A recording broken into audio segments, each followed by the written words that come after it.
Hello everybody, welcome to StraightA, Dawson here, back with the final, final regular season power rankings, I should say. I probably won't do typical power rankings for the playoffs. I'll kind of just do them ranking wise, or maybe do something a little bit different. Maybe I'll just make a random video, I'm not too sure. But this is the final regular season power rankings at the very least, and this is kind of how I think everything has shaped up going into this offseason pretty much for a lot of the non-playoff teams. Some of the playoff teams can kind of move up and down. Some of the teams who are still could make the playoffs kind of move up and down. We'll see how it kind of turns out to be.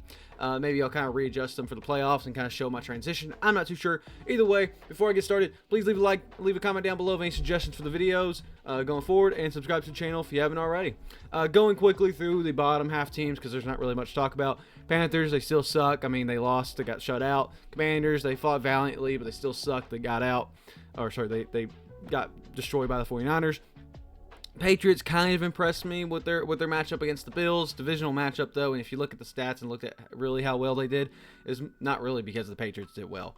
So they moved down one. Jets, same case. I mean, they got beat by the Browns. They didn't really look good stat-wise. They kind of just got, Breece Hall kind of helped mostly for most of the game. Whatever. They go down one, mostly because of one team going up really well. Titans, they look like crap too. Nothing could get going for them. Ryan Tannehill didn't look good. Derrick Henry couldn't get anything rolling, so Titans go down one. Falcons, oh gosh, the Falcons. I don't even know what to say. They keep on going up and down like +4, -4. I think it's because they either look really good, really bad. They didn't do anything in the air. Bijan barely did anything. The defense was horrible. It just was it was a shame watching the Falcons like that. It's just not very good. They moved down 4. I debated keeping the Cardinals below them, but I can't deny the Cardinals beating the Eagles really does them justice. Cardinals looked really good. They played against say what you will about the Eagles, and I still think they're a fringe top 10 team. I still think they're definitely in that top 12 conversation. They're definitely a good caliber playoff team. And the Cardinals, actually went and did really good. Their offense looked really good.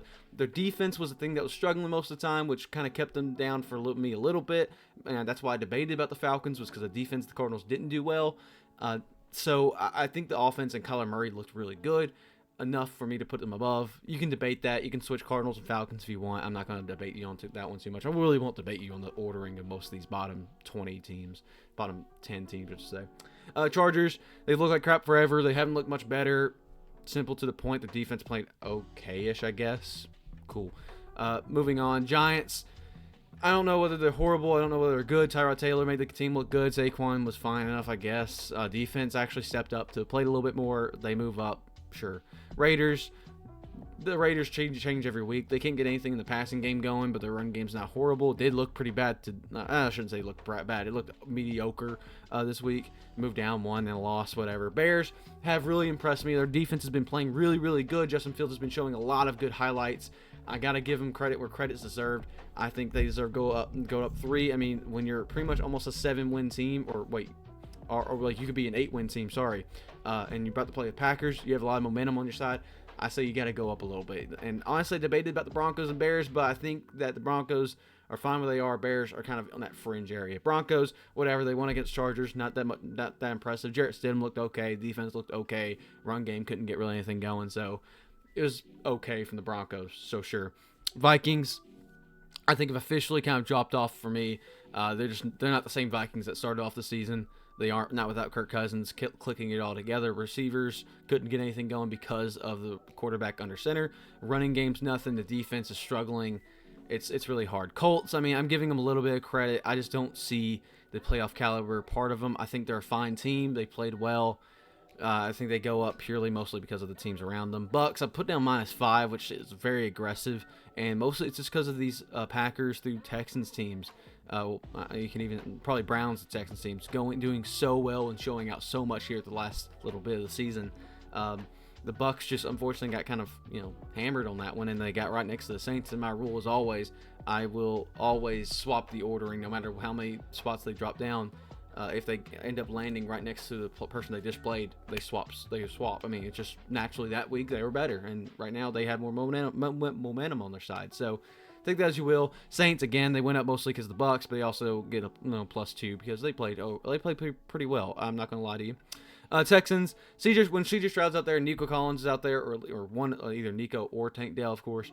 I think they look really good. Their defense is still clicking a lot of things together. I think they deserve +2. I just don't see the same momentum that they had going into the offseason that they had in the beginning of the season. So, sue me. Seahawks, I just don't know what's missing. I think at this point they have fallen, not because I think they're I don't think they're bad. I think they've finally fallen because I just think there's teams that have just now gradually built themselves up to look better. And I think the Seahawks have looked okay. They looked above average throughout the whole season pretty much. It's just that I think teams are starting to kind of gain that momentum for the offseason, and the Seahawks have lost that momentum. It's just really, really hard to really pinpoint where the Seahawks deserve to be. I think they're still easily a top half team. It's just I think when you look at the teams from the Browns to the Steelers, I think there's a lot of good for those teams. Steelers, as much as I don't like their offense, their run game is something magical. They may not be able to pass all too well, even though I'm pretty sure George Pickens had a good game. You gotta give him credit into the air there. But Najee and Jalen Warren are a great duo. Najee's kind of that back that really gets all the brunt of the action, but Jalen Warren is that receiver, and he's the one who can break off for pretty good runs. It's just they work really, really well. Their offensive line is really good at the run. It's just natural. Their defense plays really super well. I gotta give the Steelers credit where the credit is deserved. Jordan Love and the Packers at 13, I think fully deserve it. I think they have a lot of good pieces together, and when they click, they click. When they don't, they don't.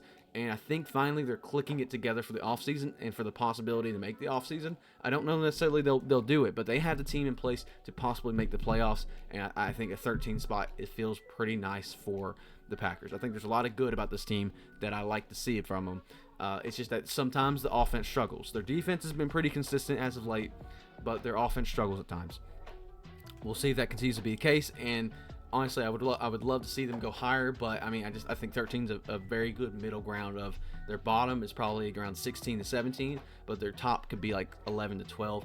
And maybe I'm leaning more on the optimism side of like 13, but I like the Packers right now. Bengals, I think finally I have justification to drop them. I think over time I've been trying to build justification to drop them. I think there's a lot of good teams above them, and I think they just played poorly against a good team. They needed a good key win, or at least a key showing. I think they kept it close to the Chiefs, but I don't really know how that happened, to be honest. When you look at how they played, it really wasn't all too good.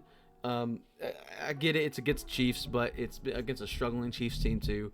I don't know. A lot of teams I just think naturally go above them than not. So whatever. Jags, they're in the fringe 11 spot just purely because I think they've showed so much throughout the season early on, and they struggled lately, but now they have finally, against a really bad team, clicked it all together. And so this is the optimism in me saying, okay, maybe +3 is deserved here, purely because maybe something's finally clicking. Maybe the offense is finally getting something together without Trevor Lawrence playing hurt all the time. Now maybe they have something there. And then you get defense, which at times, I think when it clicks, it clicks. I know a lot of people criticize their defense. I like their defense when it clicks. It's just that sometimes it's just poor. And I think there still needs to be some work there. But this is definitely a near top 10 team. And I don't even argue about the Browns. I love the Browns right now. The Browns are hot. They're a team similar to the Rams.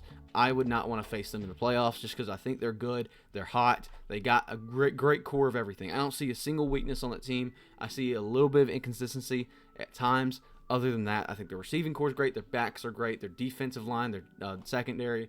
The secondary is probably the weakest part if I had to nitpick. And even then, I don't think it's bad. And Joe Flacco, I think, put up some yards. He'll always turn over the ball at least once. But, I mean, when you put up 300-plus yards, I mean, it's understandable. I think you're allowed one type deal, even though sometimes he does 2 or 3. But I love the Browns right now. Eagles, I think I finally dropped them. It's kind of similar to the Chiefs treatment I gave just last week. I think finally they have just lost so much momentum. I debated them putting the Browns above them. I kind of stopped. I stopped myself from getting a little too hot on it. Eagles are just cold right now. They have a good team. They have a good roster. They're cold right now. They're a top 10 team, but they're cold. Cold going into in this offseason or this postseason, whatever you want to call it. And I would take the Rams over the Eagles right now. If the Rams and the Eagles played, I'd pick the Rams. Rams are scary. Number 8, they are a scary team. Their defense finally clicked this last game, and I got to give them that top 8 spot for that, purely based on that. Puka and Cooper Kupp are a great duo. Matthew Stafford's been looking good. The defense has been playing. They played really well like last week. I think the week before that too, if I remember correctly. So if they can click that defense together just for a couple games for a playoff run, they might have a shot. Chiefs, they're Chiefs. They did well. They played well. Patrick Mahomes put up less numbers than usual, but Isaiah Pacheco dominated. The defense looked great. It's against an okay roster in the Bengals. Can't give them too much fault. +2 seems fine. Dolphins, I debated on taking them down further, but I think that -2 is fine because I don't think their stats were bad. I think the Ravens got rolling real quick, and it was the defense of the Dolphins. I don't think the offense did horrible. I just think the defense of the Dolphins kind of spiraled out of control. And I kind of have a rule myself: if you beat a team by like 3 scores, I don't really take anything more than that too much into account. I guess I take it kind of into account, but I don't know. If you beat somebody by 21 points or so, I don't really think of it. 21 points versus 30 points. 35 points, 40 points. You can definitely bring the team down more, but like, I think at some point you killed a dead horse. And I think it's purely what happened. They lost momentum, and Ravens snowballed into a great game. It's just sometimes how it happens. And I don't see a whole lot wrong with the Dolphins. I think they've shown enough throughout the last couple of weeks that they could possibly do something really well. And the Ravens are the best team in the NFL. I think the Ravens and 49ers, Ravens definitely, and then a small gap, and then 49ers are the best teams. And that these other teams will just have to make sure they have a good game, a good day against those teams when they play them. That's just purely what has to happen. I like the Dolphins still. I like the Dolphins more than the Chiefs right now. I think the Dolphins have shown more. That's why the Dolphins are above the Chiefs. I won't argue too much with that, but that's where I stand with it right currently. And that's also what I can kind of say. You can probably reorder 10 through 12 just fine too. I wouldn't argue too much with you. If you want to reorder 13 through 16, I'm not going to argue too much with you. If you want to reorder pretty much 22 down, I'd probably be okay with it. I think Broncos are the bottom of the next tier up. But other than that, whatever. The Lions, number 5. I'm not going to. I debated on hurting them more because I think they've been playing too aggressively, but they got kind of screwed out. They played well against the Cowboys. I'm just going to keep it there. Let them sit at 5 and let them think about their lives and life choices. Cowboys +3. They played really well against the Lions, and those against bad secondary or bad defense. But their defense also played well against a really high octane offense in the Lions. I got to give them credits deserved.